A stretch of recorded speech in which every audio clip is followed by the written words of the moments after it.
is it really possible to go from a B1 level to a C1, C2 level in just a few months? The answer is, of course you can, but only if you stop thinking like a student and start living the language. At this stage, grammar drills and vocabulary lists won't get you there. What you need is a complete shift in how you spend your time and how you interact with the language. And that's what I'll show you today. At a beginner stage, grammar and vocab lists can be useful because they give you the building blocks. When I say vocab lists, it's more about like sticking notes, for example, in your kitchen and write in the target language, open the fridge or switch on the lights. But once you reach a B1 or B2 level, the problem isn't that you don't know enough grammar rules. Most of the time, it's because you can't use them the natural way. Think about it. Native speakers don't recite conjugation tables in their heads. They just talk. Babies don't know the rules, but they are able to speak, right? At this stage, your goal is to get enough massive exposure so that grammar and vocab become automatic. Something that just sound right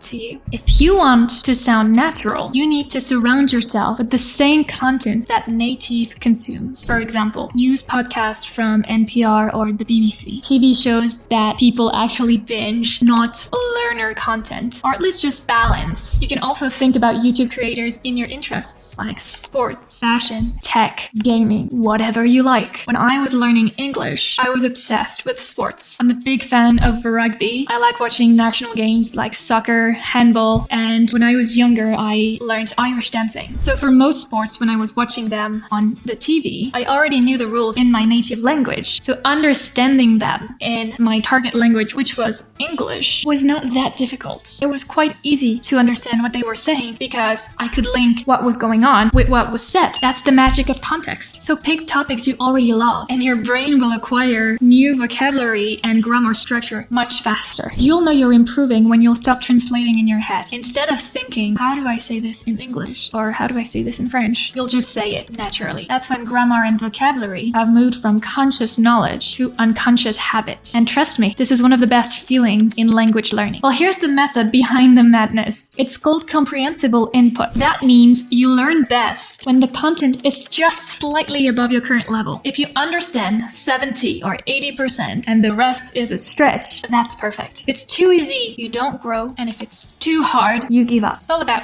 balance. The best content is the one you don't quit. If you hate politics, do not watch political debates. If you love cooking, watch cooking shows. If you love Netflix thrillers, watch them. Boredom is the enemy of fluency, and fluency is built on habits, not once a week, but every single day. So here are some habits that will supercharge your progress. First one is super easy. Switch your phone, apps, and social media to the target language. You already know how to use your phone, so changing the language won't be a difficulty for you. Write your grocery lists, recipes, to-do list in the target language. Narrate your daily life out loud, even when you're alone. Now I'm making coffee, or I'm cooking, or I am brushing my hair. Use subtitles wisely. If full immersion overwhelms you, start with subtitles in your native language first, and switch to target language whenever you feel ready. Now, the scary part is speaking. Most learners freeze here because they don't want to make mistakes, but mistakes are the tuition you pay for fluency. Here's how to start. Use shadowing. You can play an audio or even a video and you repeat a single sentence out loud. This will help your mouth to produce the sounds. It's even better if it's in context, obviously, and repeating, copying the tone and rhythm. You can also record yourself once a week. It doesn't have to be very long. It can be like 30 seconds or a minute. Do this every day and you can compare day 1, Monday to day 7, Sunday. The progress will amaze you. What you can also do to help you, I think I mentioned it already, but put some sticky notes like in your house.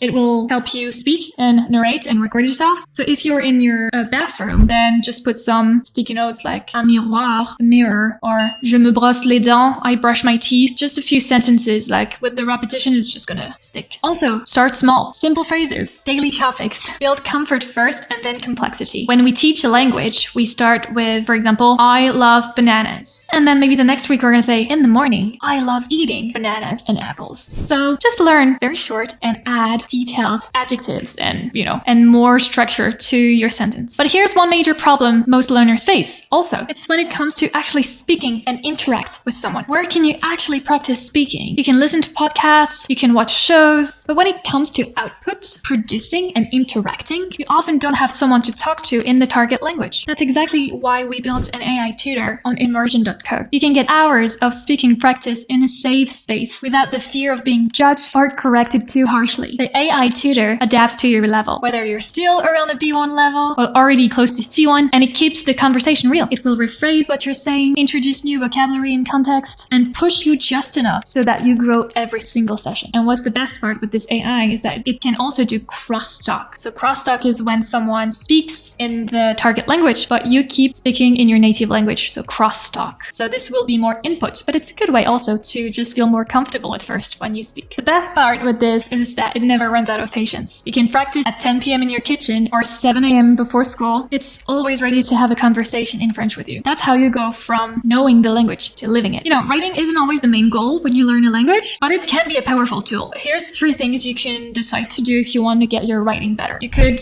journal your day in the target language. So again, it doesn't have to be like a page, it can be like a few sentences. You could also decide to copy song lyrics and break them down. If you like planning trips, you can plan them in the target language. The best tool also to get better at writing is actually reading. At B1, B2, this is where you should dive in. Books, blogs, and Reddit threads. Reading gives you exposure to more sophisticated vocabulary and sentence structures you won't hear in everyday speech. And that's really how you level up towards a C1 level. Studies on memory and learning show one thing again and again. Frequency matters more than intensity. Reading for 20 minutes a day beats a 3-hour binge once a week. It's about consistent input, consistent output, and building a life where the language is always around you. So can you really go from a B1 to a C1 in just a few months? Yes. But only if you stop learning the language like a subject and start living it in reality. Immerse yourself, make mistakes, and stay consistent. If you want help, I built immersion.co, where you can practice speaking with the AI tutor, where you can watch comprehensible input videos in French for 4 different levels, where you can read for intermediate and advanced learners, and see your progress. That's so important. Thanks for watching. If you found this useful, hit like and subscribe for more language learning strategies. À très bientôt. Je vous embrasse.